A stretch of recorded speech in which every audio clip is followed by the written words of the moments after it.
Everyone, this is Dilip Singh from DSA classes Udaipur. Students, आज अपन बात करेंगे इकोनॉमिक्स की कुछ मोस्ट इंपॉर्टेंट एमसीक्यू की बात करेंगे, एमसीक्यू कॉन्सेप्ट्स की बात करेंगे। ये पर्टिकुलर वीडियो क्लास 12th के स्टूडेंट्स, वेदर इट्स सीबीएसई और आरबीएसई, जो कि कहीं ना कहीं जो आपके कंसेप्ट है माइक्रो इकोनॉमिक्स और मैक्रो इकोनॉमिक्स, दोनों के कंसेप्ट एक ही पीपीटी के अंदर कवर आउट है।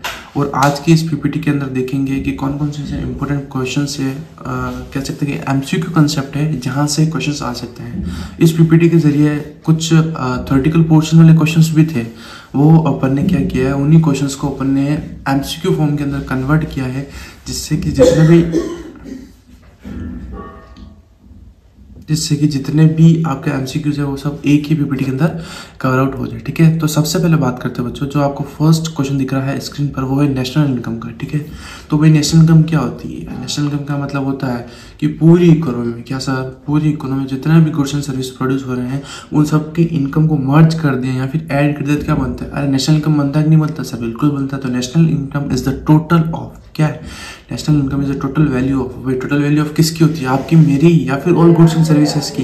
तो वो होती है output of goods and services produced by the country citizen. ठीक है, जो इस इंडिया की टेरिटरी के अंदर रह रहे हैं उन सब की बात करते हैं, तो उसको क्या बोला जाता है? उसको बोला जाता है output of goods and services produced by the country citizen. ठीक है, जब आप ऑप्शन नंबर बी की बात करो कि यहाँ पर क्या लिख रहा है, all goods produce with in the country लिख रखा है, तो आपको ये भी अप्रोप्रिएट लगेगा।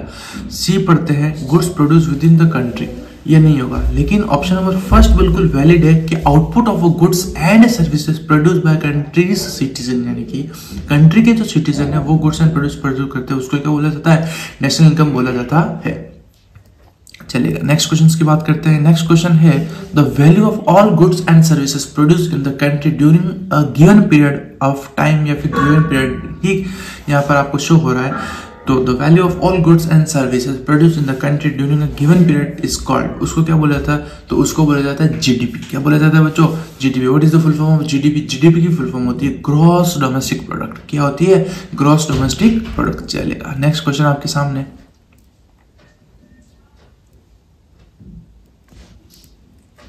ठीक है, फिर which of the following method is used to calculate national income? National income को कैलकुलेट करने के लिए कौन सा मेथड यहाँ पर अपन कह सकते हैं कि अपने को लगाना होता है, या फिर कौन सा मेथड यहाँ पर दिख रहा है? इनकम मेथड बिल्कुल होता है, एक्सपेंडिचर मेथड बिल्कुल होता है, आउटपुट मेथड सर बिल्कुल होता है। तो यहाँ पर ऑप्शन नंबर डी यानी कि ऑल ऑफ अबव जो है ये हो जाएगा आपका करेक्ट आंसर। फिर which of the following is not part of national income? कौन सा नेशनल इनकम का पार्ट नहीं है? रेंट, वेजेस, ट्रांसफर पेमेंट और इंटरेस्ट। तो यहाँ पर जो सही आंसर हो जाएगा वो हो जाएगा ट्रांसफर पेमेंट को कभी भी अपन नेशनल इनकम का जब कैलकुलेशन करते हैं उसमें ऐड नहीं करते हैं। ठीक है, फिर नेक्स्ट क्वेश्चन है जी ग्रोस नेशनल प्रोडक्ट यानी कि जीएनपी इज, क्या है? जीएनपी ग्रोस नेशनल प्रोडक्ट क्या होता है? जीडीपी प्लस एनएफआईए या फिर जीडीपी माइनस एनएफआईए। तो ग्रोस नेशनल प्रोडक्ट जीएनपी क्या होता है? वो होता है GDP plus net factor income from abroad होता है। ठीक है, नेक्स्ट बात करते हैं। The aggregate output of nation is measured by, ठीक है, क्या बोला है? The aggregate output of a nation is measured by, तो किससे मेजर करते हैं? Gross domestic product. अरे जीडीपी से करते नहीं करते सर? बिल्कुल करते हैं। किससे करते हैं? जीडीपी से अपन करते हैं। फिर नेक्स्ट क्वेश्चन की बात करते हैं। नेट डोमेस्टिक प्रोडक्ट यानी कि एनडीपी। एनडीपी क्या होता है भाई? एनडीपी होता है जीडीपी माइनस डेप्रिसिएशन। अरे करते कि नहीं करते? एक रो से दूसरे रो पे जाते कि नहीं होते? एक प्लेस पर होते हैं, फिर अपन दूसरी प्लेस पर जाते हैं सर? बिल्कुल जाता है। तो उसी को ही क्या बोला जाता है सर? उसी को हमारा बोला जाता है क्या सर? उसको बोला जाता है एनडीपी। एनडीपी, ठीक है। तो एनडीपी को कैसे करते हैं? वो करते हैं जीडीपी माइनस डेप्रिसिएशन करेंगे तो आपका क्या आ जाएगा? एनडीपी आ जाएगा। सर क्या आ जाएगा? एनडीपी आ जाएगा। और क्वेश्चन नंबर नेक्स्ट की बात करते हैं, देखते हैं कि ये क्वेश्चन कौन से हैं। बहुत ही मोस्ट इंपोर्टेंट क्वेश्चन है, और अभी तक चैनल को सब्सक्राइब नहीं किया हो तो चैनल को सब्सक्राइब कर लेना। इसी चैनल पर आपको कॉमर्स से रिलेटेड क्लास 11th और क्लास 12 से रिलेटेड बहुत सारी इंफॉर्मेशन मिलती रहेगी। ठीक है, till the board exams. In national income accounting which is the following is excluded? ठीक है, कौन सी चीज एक्सक्लूड करते हैं? तो यहाँ पर होता है नॉन मार्केट ट्रांजेक्शन्स को अपन क्या करते हैं, एक्सक्लूड करते हैं।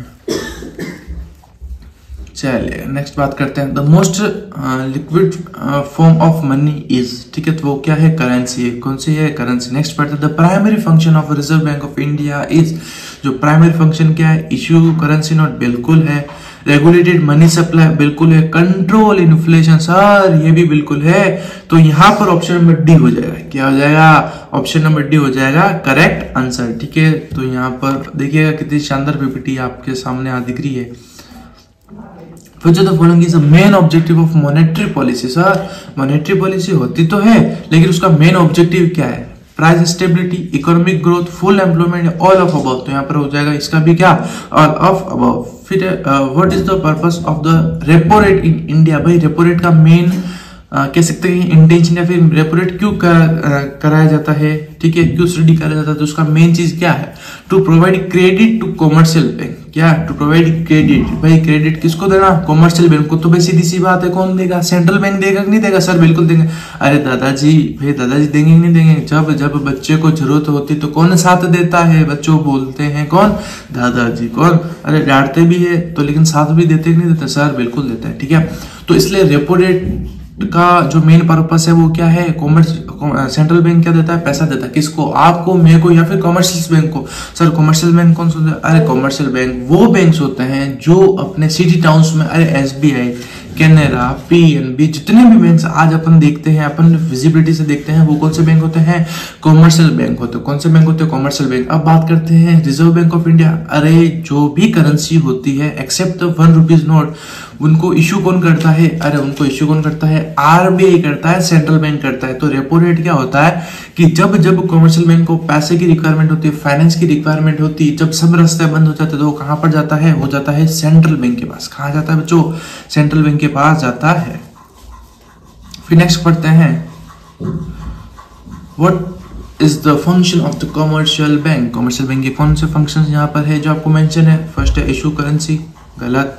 फिर है मैनेजिंग फॉरेक्स, गलत। Accepting deposit and lending the loan, ये प्राइमरी फंक्शन भी कह सकते हैं कि प्राइमरी फंक्शन है, कि सबसे मेन मोटिव हर एक कॉमर्शियल बैंक का क्या होता है, वो होता है accept the deposit and the lending the loan. जिसके पास में ज्यादा पैसा है उसको वो एक्सेप्ट करेगा, और जिसको फाइनेंस की रिक्वायरमेंट होती है उसको क्या देता है, वो फाइनेंस भी प्रोवाइड करवाता है, ठीक है। नेक्स्ट पढ़ते हैं, the money supply in an economy determined by. भाई मनी सप्लाई किससे डिटरमाइंड होती है, सेंट्रल बैंक से, कॉमर्शियल बैंक से, सरकार यानी कि गवर्नमेंट से, या ऑल ऑफ अबव। तो सीधी सी बात है, जो मनी सप्लाई है वो डिटरमाइन होती है पूरी इकोनॉमी में किससे, ऑल ऑफ अबव, ठीक है। यानी कि सेंट्रल बैंक से भी होती है, कमर्शियल बैंक से भी होती है, और गवर्नमेंट से भी होती है।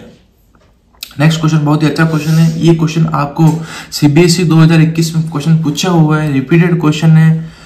मस्ट चांसेस है इस टाइप का क्वेश्चन इस साल यानी कि 24th और 25th के सेशन में भी आ सकता है। आरबीआई टू कंट्रोल इन्फ्लेशन, भाई कौन सा ऐसा टूल है जहां से आरबीआई यानी कि दादाजी यानी कि सेंट्रल बैंक होते हैं, वो क्या कंट्रोल करते हैं, इन्फ्लेशन या डिफ्लेशन। तो क्वेश्चन में यहाँ पर गिवन है क्या, इन्फ्लेशन कंट्रोल करते हैं, ठीक है।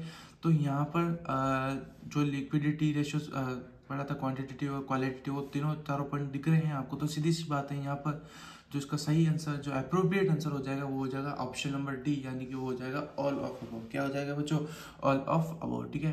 तो ये कुछ कह सकता हूँ मैं, कुछ इंपॉर्टेंट क्वेश्चंस थे regarding the money and banking वाला जो पोर्शन था उसके। एक क्वेश्चन ये भी अच्छा है, विच of the following is the type of the electronic money, ठीक है। इलेक्ट्रॉनिक मनी बोलूँ, ठीक है, ई करेंसी बोलूँ, ई मनी बोलूँ, ठीक है, यानी कि जहाँ पर कह सकता है कि टेक्निकल लैंग्वेज यूज करी गई हो, या फिर जहाँ पर इलेक्ट्रिसिटी की बात आती है, जैसे डेबिट कार्ड हो गया, क्रेडिट कार्ड हो गया, डिजिटल वॉलेट्स हो गए, ठीक है, पेटीएम, गूगल पे। एक क्वेश्चन आया था बोर्ड्स में, आई थिंक प्री बोर्ड्स में, कहीं काफ़ी सारे स्कूल्स में पूछा गया, define the term E currency. क्या ई करेंसी, तो वहाँ पर बच्चे पूछते सर ई करेंसी क्या होता है। तो ई करेंसी कुछ नहीं है, जो आज की डेट में, जो आज की यूथ, आज का जो जनरेशन, जो कहीं ना कहीं जो फ़ोन पे, गूगल पे, ठीक है, डेबिट कार्ड, क्रेडिट कार्ड को जो यूज़ करता है, उसी का ही उसने थ्योरेटिकल पोर्शन पूछा था, उसमें वही करना था, ठीक है। तो आज अपन ने एक छोटी सी पीपीटी के जरिए नेशनल इनकम और मनी एंड सप्लाई के कुछ मोस्ट इंपोर्टेंट एमसीक्यू किए। ये वही एमसीक्यू है जो कहीं ना कहीं प्रीवियस ईयर क्वेश्चंस में पूछे गए हैं। आई होप कि 2 चैप्टर के कुछ एमसीक्यू आपको क्लियर हो गए होंगे। नेक्स्ट पीपीटी पर हमने एडीएएस और इसी तरह से पूरी इकोनॉमिक्स की जितने भी एमसीक्यू सीरीज है वो अपन कंप्लीट करेंगे। इसकी पूरी आपकी प्लेलिस्ट है जो डीएसए क्लास उदयपुर के यूट्यूब चैनल पर आपको गिवन है। और भी आपको कोई भी डाउट हो तो आप हमसे कंसल्ट कर सकते हैं। हमारा व्हाट्सअप नंबर है 9462205541। यहाँ से आप हमसे कनेक्ट हो सकते हैं और जो भी आपका डाउट हो वो आप कर सकते हैं आपका क्लियर, ठीक है। हमारे ऑनलाइन और ऑफलाइन बेस दोनों रहते हैं, ठीक है। तो thank you and have a nice day team DSA.